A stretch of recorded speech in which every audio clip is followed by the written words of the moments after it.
Assalamualaikum warahmatullahi wabarakatuh. Saya Rizky Ramadhani bersama teman saya Khairul Alvin Sapohan akan menjelaskan mengenai DFA, Deterministic Finite Automata. DFA merupakan teori komputasi dan cabang dari ilmu komputer teoritis. DFA adalah finite state machine atau mesin keadaan terbatas yang menerima atau menolak string dari simbol dan hanya menghasilkan perhitungan unik dari otomata untuk setiap string yang dimasukkan. Deterministic finite automata adalah finite state automata yang memiliki tata penerima tepat satu tata untuk setiap simbol masukan.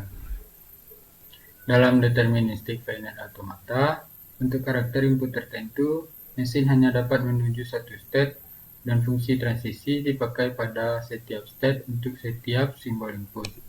Selain itu, pada DFA, perpindahan state 0 atau kosong tidak diperbolehkan. Artinya, DFA tidak dapat mengubah state tanpa karakter input sama sekali. Di sini saya mempunyai satu transmisi DFA. Yang pertama ada key, yaitu kumpulan state yang terdiri dari R0, R1, R2, dan R3. Kemudian ada sigma, yaitu kumpulan input yang terdiri dari A, B, dan C. Kemudian ada S, yaitu initial state, adalah state awal yang berawal dari R0. Kemudian ada F, yaitu final state, state akhir yang berakhir di R2. Kemudian di sini ada tabel transisi. Apabila R0 menerima inputan A, maka R0 akan menuju ke R3. Kemudian R0 apabila menerima inputan B, maka juga akan menuju ke R3. R0 apabila menerima inputan C, maka akan menuju ke R1. Kemudian ada R1 apabila menerima inputan A, maka R1 akan menuju ke R3. Kemudian R1 apabila menerima inputan B, maka R1 akan ke R0. Kemudian R1 apabila menerima inputan C, maka akan menuju ke R2. R2 apabila menerima inputan A, maka akan menuju ke R1. Kemudian R2 apabila menerima inputan B, maka akan menuju ke R3. R2 apabila menerima inputan C, maka akan menuju ke R2 itu sendiri. R3 apabila menerima inputan A, maka akan ke R2. Dan R3 apabila menerima inputan B, maka akan ke R1. R3 apabila menerima inputan C, maka akan ke R0. Demikian penjelasan dari saya. Untuk contoh program menggunakan Java akan dijelaskan oleh teman saya, Khairul Alvin Sapohan. Assalamualaikum warahmatullahi wabarakatuh. Nama saya Khairul Alvin Sapohan. Saya akan melanjutkan dari teman saya untuk menjelaskan sintaks dari program DFA yang telah kami buat. Di kelas objek kelas di sini untuk membuat nama kelas ya, membuat kelas dengan nama objek kelas. Kemudian untuk create filenya kita lakukan pengenalan pertama kali untuk variabel atau atribut nama file, buffer, file simpan, integer i dan integer a. Dan di show datanya kita lakukan pengenalan pertama kali untuk variabel file nama. Kemudian di accept reject DFA-nya sama juga kita lakukan pengenalan pertama kali variabel atau atribut state R0, R1, R2, R3, sigma A, B, C. Kemudian di sini untuk memasukkan nilai inputan A.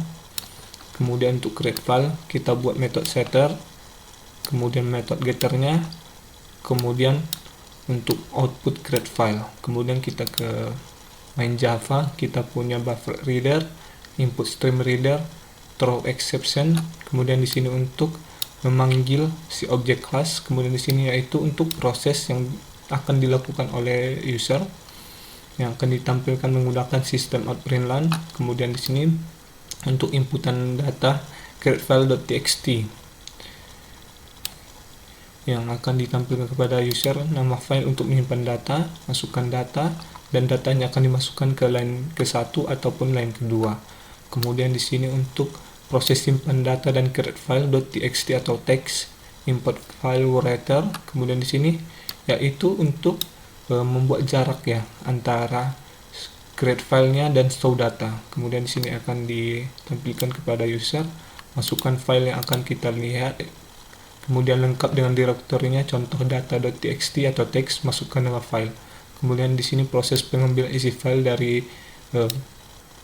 dari .txt atau data yang telah kita buat tadi ke 3 library, yaitu file input stream, data input stream, buffer reader. Kemudian kita inisialisasikan dengan BR2. Kenapa dengan BR2? Karena di atas sudah kita buat BR. Dan outputnya berada di while. Kemudian di sini kita import scanner. Kemudian di sini untuk kita menentukan final state, sigma dan R-nya ini untuk menampung jumlah array state dan sigma yang telah kita buat di objek class. Kemudian di sini yaitu setelah kita hubungkan nilai array dari sigma ke dalam R. Ini untuk menghubungkan nilai array dari sigma ke dalam R. Kemudian di sini setelah dihubungkan, kita panggil variabel nama dan pastikan isi variabel nama tidak memiliki spasi. Kemudian di sini kita tentukan jumlah huruf ya yang ada di variabel isi file. Kemudian di sini yaitu untuk pengkondisian di mana jika variabel A maka nilai inputnya 0, jika variabel B maka nilai inputnya 1, jika variabel C maka nilai inputnya 2. Kemudian di sini kita untuk pendeklarasian pertama kali ya integer awalan inputan IP next state ataupun inputan A. Kemudian di sini output yang dimana untuk menentukan apakah data ya akan diterima program ataupun di accept ataupun ditolak ataupun di reject. Lebih lanjutnya kita akan running programnya. Di sini kita disuruh ya untuk menyimpan data nama file. Contohnya data 1. Kita enter saja. Kita masukkan datanya, misalnya ABBC, enter. Data ABBC berhasil disimpan di data 1.txt, kita enter.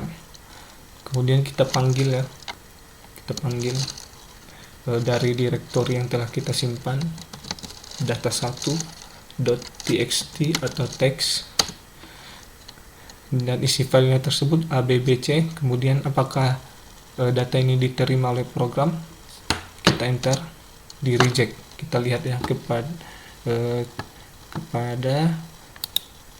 program DFA yang telah kami buat tadi. R0 dikasih A, dia akan ke R3, dikasih B, dia akan ke R1, R1 dikasih B, dia ke R0, R0 dikasih C, di R ke 1. Maka nilainya akan di reject karena di final state-nya ada di R2. Kemudian kita running sekali lagi. Kita masukkan nama filenya data 2. Kemudian kita masukkan inputannya AABBC. Kita enter. AABBC-nya telah berhasil disimpan di data 2.txt. Kita enter, kita panggil .txt.